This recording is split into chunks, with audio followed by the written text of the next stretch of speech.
Hi guys! So for today's vlog, magpa-deliver ako ng order ni Ma'am Leah Crosser and kang Judalyn Ahern, asawa ni Brian Ahern sa Bohol and Cebu po yung rotation na ating kasaba chips ngayon. And then nakapack na yan dito sa karton. So bitbitin ko na lang naging karton na ganito. Kasi hindi ko na siya nilipat ng bag para tuloy-tuloy na po yung dili na ko dugay og samot. So mag-antay ako dito ng tri-cab. Oh my goodness. Anay tri-cab guys. Anay.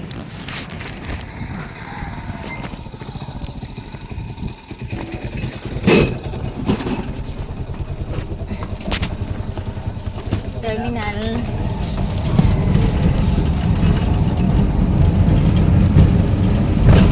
Ako GNT guys, tapos close day sila og Domingo, so return to sender si Maninay kaya wala day sila i-open. Mao ni siya dani ang GNT sa lay nga tig padalahan nara. So lahi ang ilang receiver nga GNT, lahi pod ang ilahang padalhahan.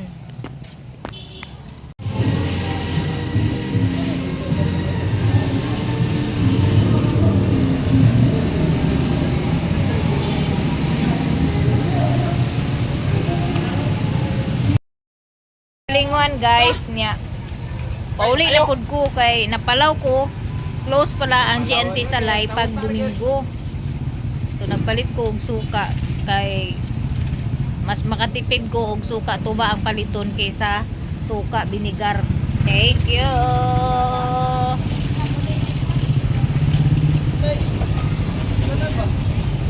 Oy, ako'y padala Roroy. ikaw ang galahan niya karon pagbalik ako kapiri sa unsa na ni. Padala na ko Roroy. Re, balik ka magdito na ni Roy. Stan. Uy, ako isda Roy oh. Ako isda rin. Roy, pabayluwas ako kwarta sa kuan Roy de. Partaho na pala ni. So, tapos na pong hugasan yung balanghoy. I-check ko lang kung mayroong mga sira sa loob para hindi po sali yung mga sira. Tanggalin ko lang tong mga subok ng balanghoy. Katulad nito mga Maninay oh, sira to oh. Pag mga bata kasi yung magbalat, hindi kasi nila tinitingnan yung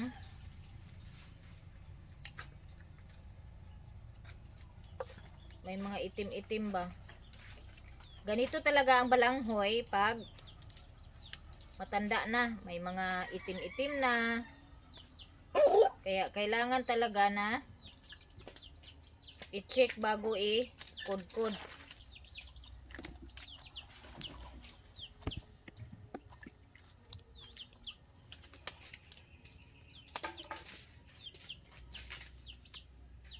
Hatiin ko siya hatiin ko siya para makita ko yung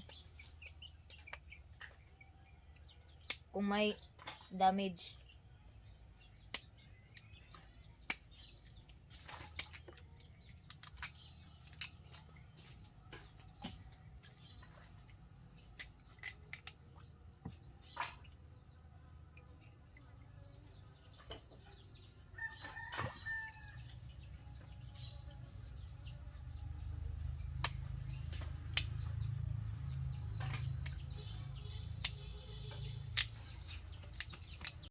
So, ready na yung balanghoy. Tapos yung galingan is malinis na to kanina. Subukan natin mga Maninay. Magpaandar tayo. So, ito po yung first time na gagamit kami ng galingan. Tingnan natin kung ano yung magiging resulta sa balanghoy na igaling diri sa ako ang gipalit nga galingan.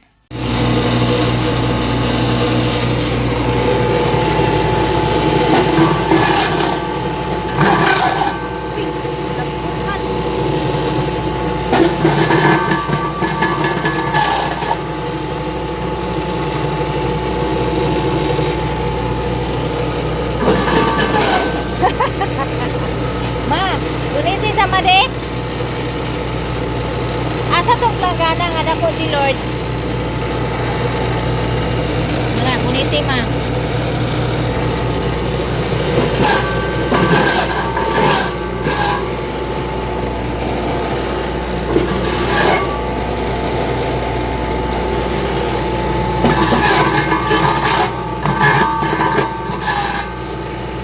Kailangan may takip siya.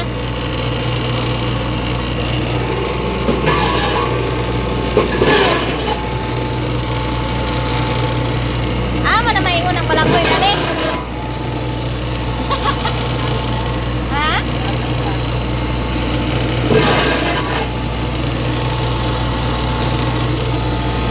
Ayan. Tugas na siya.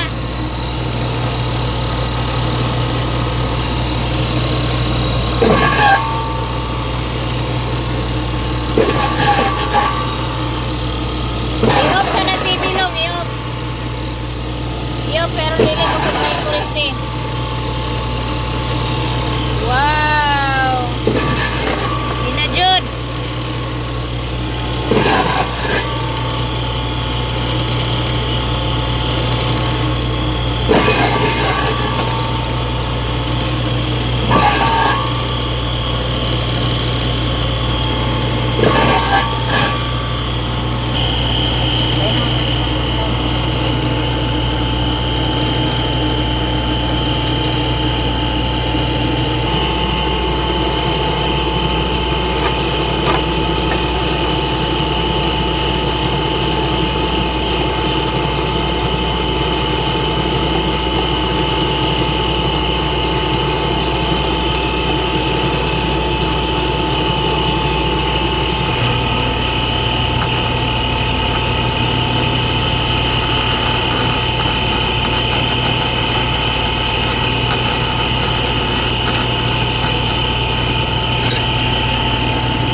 So, ayan guys. Tapos na pong magaling.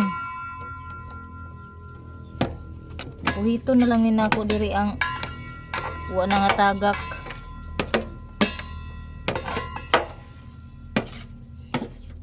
Tingnan natin kung pino ba. Meron siyang, parang merong hindi pino.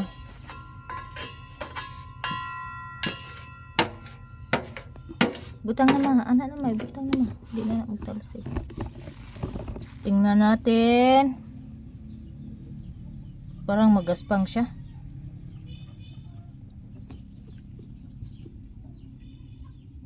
Ibalik ka. Ibalik. Balik og lunod. Sige daw.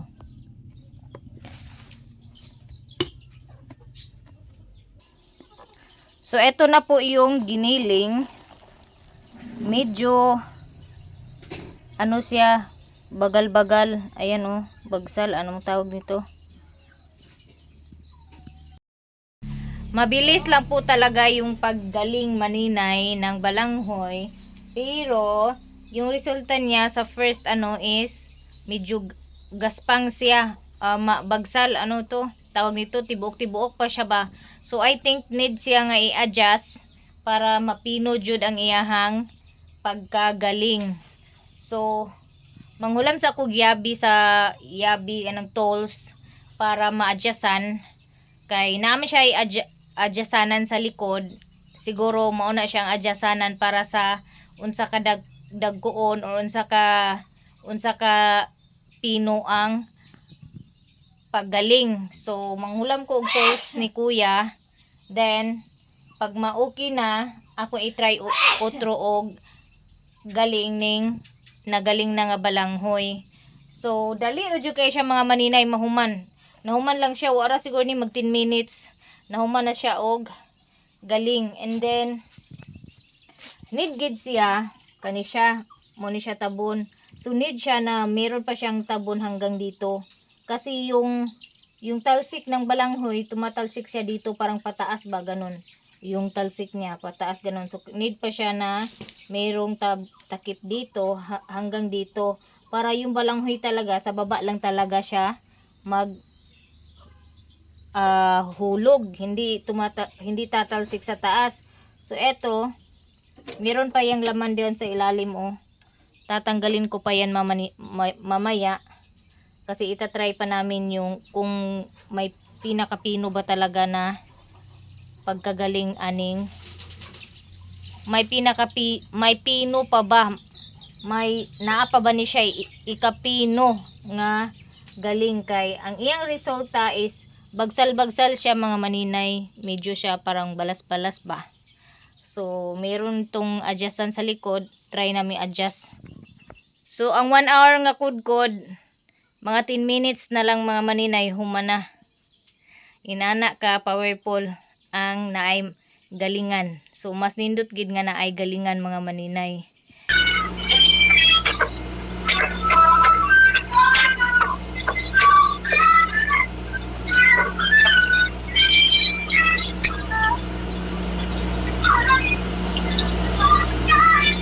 Need siya o kayon kay ang uban dili da ka. Pero dili siya makuan sa tanan kung dili o kayon.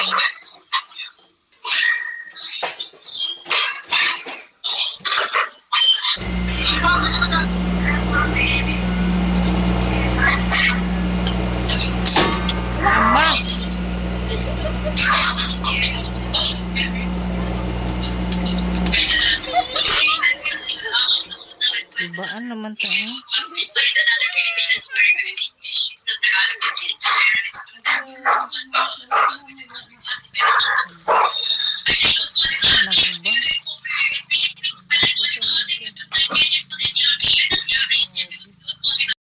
So guys, tapos na po kaming magkudkod ng balanghoy. So inulit-ulit na namin yung proseso ng pagkudkod para magiging pino po siya. So nagpino naman siya ng konti mga maninay, inadyasan namin. Tapos first galing pa lang mga maninay, na galing apil kinalasan nga galing akong gikuhit ang kanang mga sinungkit, inano ko ba yung mga sobra-sobra na hindi bumababa ba. Ang nangyari yung luwag yung nanggaling.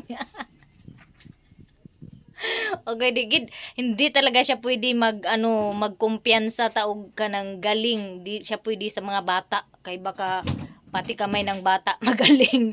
Kay ito nga resulta ng ng luwag sandok. Nagaling siya apil. Gikulbaan si G-Lord nga nagtanaw. Nakahawak siya ng dibdib niya mga maninay pagkatapos magaling yung sandok. Kaya hindi sila pwede na sila yung mag-operate nito. Kasi delikado po sa bata na sila yung mag-operate. Wala. First galing, damage. Sandok. So, ayan na nga mga maninay, meron ng galingan, hindi na mahirap pero delikado sa mga bata na sila yung mag-operate. So bawal talaga sa kanila na sila yung mag-operate dito. And take note mga maninay ha, yung binalatan la kanina siguro mga 5 kilo siguro yon. Mga 5 to 6 kilo siguro yung balanghoy na binalatan nila within 10 minutes lang. Tapos nang i-kod-kod at inulit-ulit lang namin para magiging manipis talaga yung proseso, yung grano ng kod-kod. So, daghan kayong salamat sa mga bumili ng aking kasaba chips at nakapag-invest kami ng galingan. Good morning guys! Maayong buntag, nakita na po ninyo ang naong ni Manina nga pagkalapad kay sa nga tanan no. Kabalo ko daghan kayong gimingaw sa ako ang mga basher o dili basher. I'm back. So actually guys, medyo busy ako sa mga ilang araw. Nag-focus po ako magluto ng orders na sangkatutak na orders. Hindi pa ako tapos actually.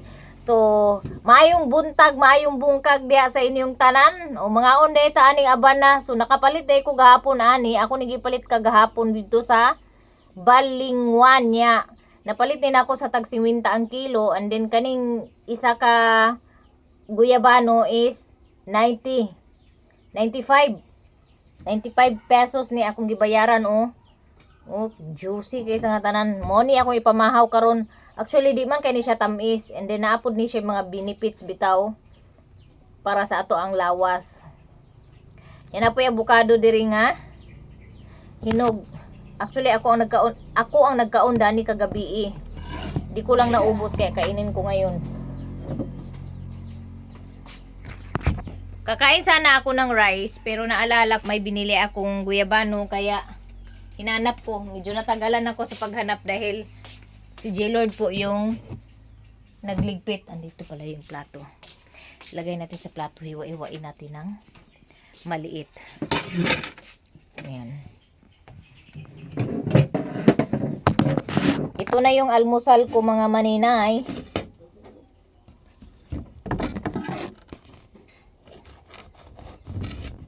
Hindi to siya matamis na sobrang tamis kasi masarap tong guyabano, matamis na maasim-asim.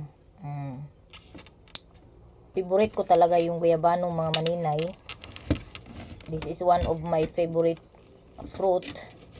Kaya pag nakakita talaga ako ng ganito tapos tinitingnan ko kung sakto ng tanda, bumibili ako. Pero pag hindi, alam ko kasi yung hindi sakto ng tanda na prutas, yung ganito. Kasi yung basihan mo is yung suso niya. Yan oh.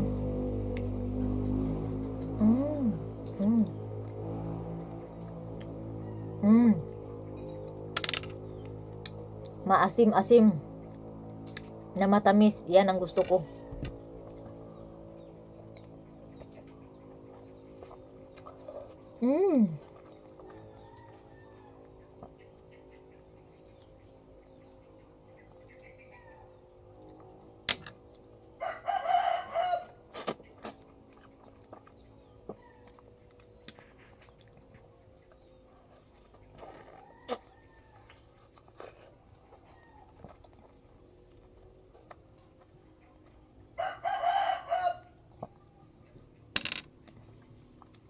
So, kung tayo mo talaga magkakasakit ka talaga manay. Kasi ako, hindi naman ako abusado sa katawan ko. Yung mga kinakain ko is healthy food. Kaso talagang pag binigyan ka ng sakit, hindi ka talaga makakaligtas mga maninay.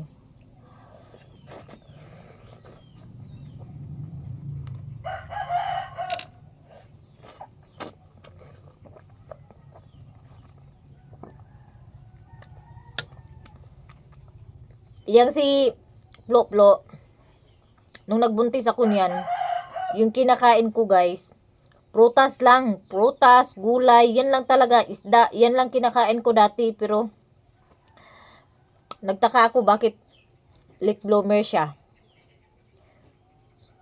Pero may time kasi na nahulog yan si Plo ng lamesa na sobrang lakas talaga. Tapos nahulugan din yung ulo niya ng, alam niyo yung sugong, yung lagyan na ng tuba pag sinasaluran ng tuba. O, sino yung nakakaalam ng sugong? Yung pagka nasa puno pa ng niyog yung tuba, pag 'di ba meron niyang parang kawayan na nilalagay para doon maipon yung juice ng tuba ng niyog. O, yan po yung nakahulog kay Plo na napakataas pa naman ng nahulugan ng galing yung nahulog sa ulo ni Plo. Kaya siguro yan yung dahilan kung bakit nagiging late bloomer si Plo.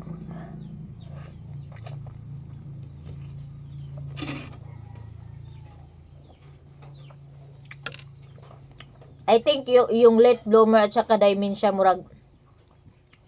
dementia ba yun, yung parang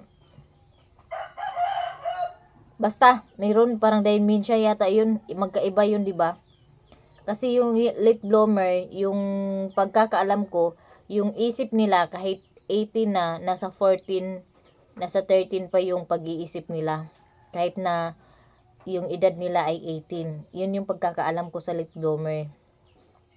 Hindi siya, para sa akin, hindi naman siya yung parang may ano sila ba, yung kung gusto nila magtrabaho sila, pag ayaw, ganun lang talaga yung nila, yung isip nila. Kaya hindi mo mapipilit si Plo, hindi namin mapilit talaga yan. Pag ayaw niyang magtrabaho, wala talaga kaming magawa mga maninay.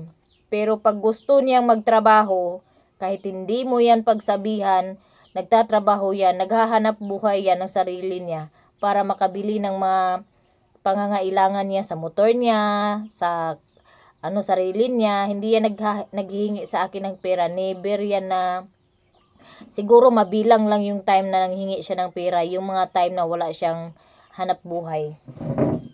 Nangangamoy sunog na yung ininit ko na pagkain.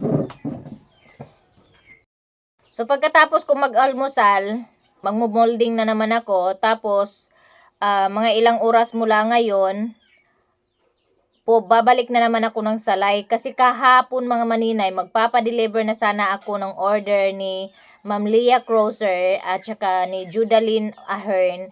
Kaso ang problema is close pala sila pag Sunday. Hindi nila ako na-inform mga maninay. Hindi nila ako na-inform. Bitbit ako ng bitbit ng karton. Pagdating ko doon, wala naman palang office. Pero yung isang GNT, open sila yung parang receiver. Yung receiver kasi iba yung office nila ng GNT na padalahan at iba din yung office nila ng GNT receiver. GNT nga receiver. So, nadismaya ako. Excited pa naman ako na ipadala kahapon yung order nila ni Ma'am Leah. Ang kaso, pero okay pa rin. Hindi naman sa masyado na ano ako mga maninay dahil malapit lang yung pinadeliveran ko. Hindi katulad ng nasa Hingoog na back and forth ko almost 200. So yung pinuntahan ko kahapon Salay, 35 lang po yung pamasahe sa Lipunan. So back and forth 70 lang. So dahil bachelor po yung nasakyan ko pa uwi, 55 po yung bayad ko. So hindi masyadong malaki yung pamasahe, almost 100 lang po yung pamasahe ko back and forth from Salay to diri sa Balingwan. So mamaya ibabalik ko na naman yan, magpapadala ko kasi yung open nila is 8:30 daw yung open ng office nila. So mamaya pa ako magpunta doon pag natapos ko ng imolding tong cassava chips na. Meron pa kasi natira na yung kinudkod namin kagabi. Meron pa kasing natira, hindi ko pa kasi na-molding. Dahil nga pupunta sana ako ni Maya Mia kagabi dahil doon in-invite niya ako na doon maghapunan. Ang problema lang, nung pumunta na ako doon, kasi nga medyo na busy ako sa pagkudkod dahil first time naming nagkudkod. Inulit-ulit namin, inadjust pa namin ng ilang beses para talaga magpino yung balanghoy. So naabutan na umulan. So hindi na ako nakapunta. And then pasalamat pa rin ako mga maninay na hindi ako nakapunta kagabi doon sa ni Maya Mia para maghapunan dahil meron po kaming natulungan na nadisgrasya. Nung pauwi na ako, doon ako ilaangging nagtambay dahil doon ako naabutan ng ulan. Ay pababa na ako doon sa kalsada. Meron ako narinig na parang sumalpok na wala naman ako nakita na ilaw. Nagtaka talaga ako mga maninay, parang naanuhan ba ako, hindi kaya ako tawag nito kuan ba, gitiawan kanang gitakot ba, para akong tinatakot ba na wala naman ako nakita, wala naman ako na na parang ilaw, basta bigla na lang may narinig akong bug, ganun ba. So nakiramdam ako kagabi parang wala naman. Tapos may dumaan na motor, wala naman ako nakita sa daan na may na motor, na disgrasya. So pumasok sa isip ko, naku, tinatakot lang siguro ako ba, parang gitiaw ko ba. So nung may dumaan ulit na motor, paglagpas, may narinig ako na tabang. Sabi ko nun ba, tabang. So sabi ko kay kuya, may nadisgrasya. Yung kuya ko naman, ang tagal kasi nakalabas. Nakikiramdam din. Sabi ko, meron talaga na disgrasya kuya kasi may narinig ako boom, tapos may narinig ako tabang. Sabi ko ganun. So, Nung pangatlong motor na, doon na nakita, nasa ano pala, sa kanal pala siya nahulog. Nakita ko yung puwitan ng motor ba. So, tinawag ko na talaga si kuya, dali kuya, bilisan mo, may nadisgrasya ng motor. Sabi ko ganun. Kasi umulan pa nga nang bumaba ako, pauwi na sana ako. Umulan pa. So, hindi ko na nakuna ng video dahil sa takot ba, na natakot ako doon sa nadisgrasya ba. Buti na lang mga maninay, minor lang po yung naani na ano ng driver ng motor at pinsan pa namin, kamag-anak pa namin yung nadisgrasya. Kasi lasing at saka madulas yung daan, yung motor niya mahina yung ilaw. Ang sabi niya sa amin, meron daw siyang kaano ba, kasalubong na sasakyan, hindi daw nag-change ng light. So nasamlawan siya. Yun. Hindi niya nakita yung sako ng balas na sa gilid. So na daanan na anuhan niya yung balas, doon siya sumalpok. At buti na lang sumalpok siya doon sa kanal na lupa, hindi sa simento, pero meron siyang gasgas dito konti mga maninay oh. So at least may purpose si God na hindi ako pinapunta doon sa bukid dahil may tutulungan pala kaming tao na madisgrasya. So thank you so much Lord na hindi masyadong minor lang po yung na ano ng driver, natulungan namin. So magda-drive sana siya pa uwi. Sabi namin, huwag ka na mag-drive, magpahatid ka na ng motor. Sakto namang dumating sila ni Manu, so si Raymond yung naghatid sa kanya doon sa pauwian niya. Yung motor iniwan sa bahay nila ni Lilin. So yun ang dahilan. Grabe yung busy ko, kaya yung si God talaga no, naghahanap talaga ng paraan no. Yung parang pupunta na sana ako, tapos parang pinigilan kasi meron pala kaming matutulungan. So pasalamat kami kay God na yun lang po yung natamo ng pinsa namin. So ganyan talaga mga maninay. Talagang takot si Juby kagabi, takot na takot talaga. Nung magda-drive na naman ulit yung pinsan ko, sabi niya, tita, huwag mo nang paanuhin, huwag mo na ipa-drive kasi pumipikit na daw yung mata, parang antok na ba. Yun, kaya pinilit namin na huwag na siya mag-drive. And thank you Lord kasi nakinig naman sa amin, hindi na nag-drive, iniwan niya yung motor, binalikan niya kaninang umaga. And hindi ko na talaga nakunan ng video yung time na yun kasi madilim din po. At saka, 'di ba? Yung kung iba pa 'yon, mas inuna nilang i-video para meron silang pang-content. So sa akin hindi, kasi ang nagaano sa akin, naghahari sa aking isipan is yung makatulong. So hindi ako nagkuha ng video.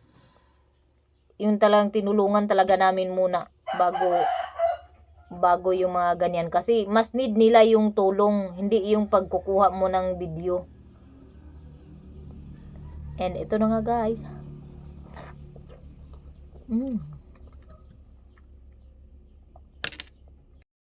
So kay humanaman ko og kaon, mag-prepare na pud ko pag molding. So hindi ko nilalabas lahat ng kinudkod para hindi masira ba. Ito yung first time na kudkod namin sa makina, galingan.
Dapat kagabi ko to i-molding. Kaso nga umalis ako dahil pupunta sana ako ila Miami. Hindi ko na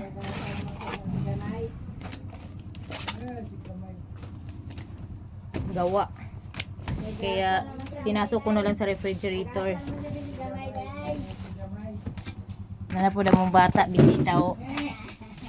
Hindi. Agay. Agay. Agay. Oh.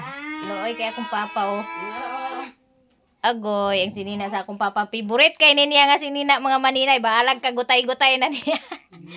Kay hindi daw mainit na na t-shirt. Kaya kahit na butas-butas na yan, sinusuot pa rin niya. Ragay, ang bata ibili na po ila bata din ni Balay o. Katulog man ni nakamata ra kay dala man din ini nakamata. Katulgon pa na siya kayo. Among bata naghilak-hilak naman pud aw amo na pud ding putuson. Ayaw lok ha, ayaw hilak ha. Putuson ng tita ha. Putuson tita, putuson. Yan ani, ganito yung ginagawa ko guys pag nag-iyak-iyak na yung mga bata na iniiwan dito sa bahay. Ganito yung ginagawa ko para di maghilaka. Di mag-iyak ng iyak-iyak. Maglagot rabiday na siya. Mainis to siya, mainis. Kaya gigapos na pod. Tapos ganyan. Ito na yung baby namin. Ganyan. Ganito yung ginagawa ko sa bata pag nag-iyak-iyak para di na mag-iyak-iyak pag gising. Tapos lagay natin sa duyan ulit para matulog ng mahimbing. Kay maro ni siya nga bata. Maro.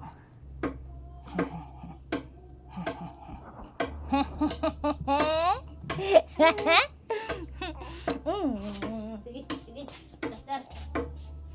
Hai. Ibang bula ang liog.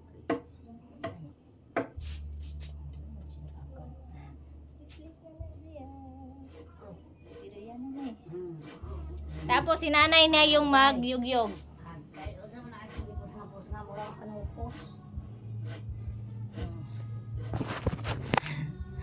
So ganyan yung ginagawa ko sa kanya.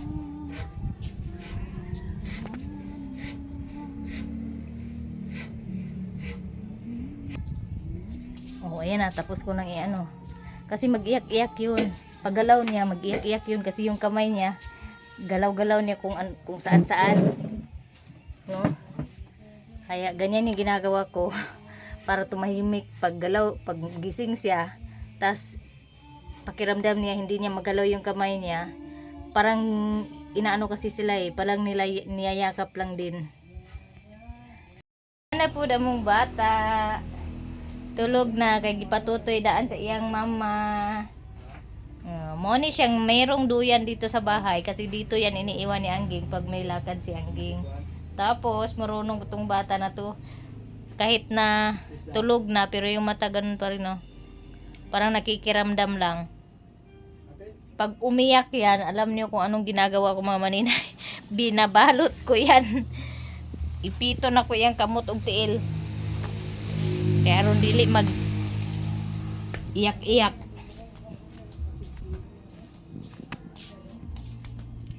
So, mag-start na po ako mag-molding. So, ganito mga maninay, oh. Ganito ko ginagawa yung pagmo-molding. So, naghahanap ako ng papel. Yung mga papel ba na pwede siya iluto. Pwede siya gamitin sa pagluto para yun na yung pagmoldingan ko, hindi na dahon. Pagdating ng araw, yun na yung gagamitin ko. Sa ngayon, dahon lang muna kasi can't afford pa na magdagdag ng expenses para sa negosyo ko. Dahil hindi pa naman masyado karamihan yung mga orders. Sana po ay i-bless pa ni God yung aking negosyo mga maninay. Again guys, oh. Nag-shake og avocado. Mo para ni guys sa snack guys. Aman mo ihong diha nga dako ready. Nara. Jung pagdugang to ice jung kaw. Oh. Sige na kay kungan man. Di sakto lang na ice. Ikuan. Wa sa di avocado ah. So, nag-shake po si Angging na avocado. Tapos, sariling abot nila yung avocado na yan. So, yan po yung advantage pag may marami kang tanom na prutas at gulay. Dahil, libre lang po yung kain mo. Hindi ka na kailangan maggasto pa ng piso para bumili ng... Ay, gagasto ka pero gatas lang. Yung gasto mo ay pero kung bibili ng prutas hindi na kailangan kasi may sarili ng tanom.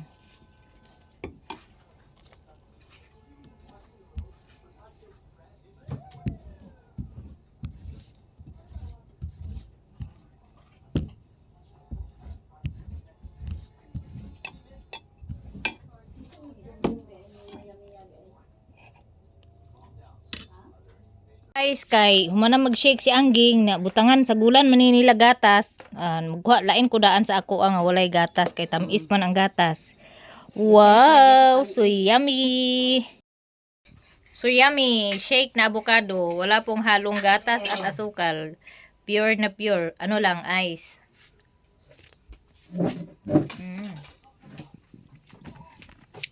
Tapos dito lang ako kakain sa kusina kay bumili sila ng cook mga maninay. Lami kaayo. Pero likay na lang gid si Inday. Kumana kay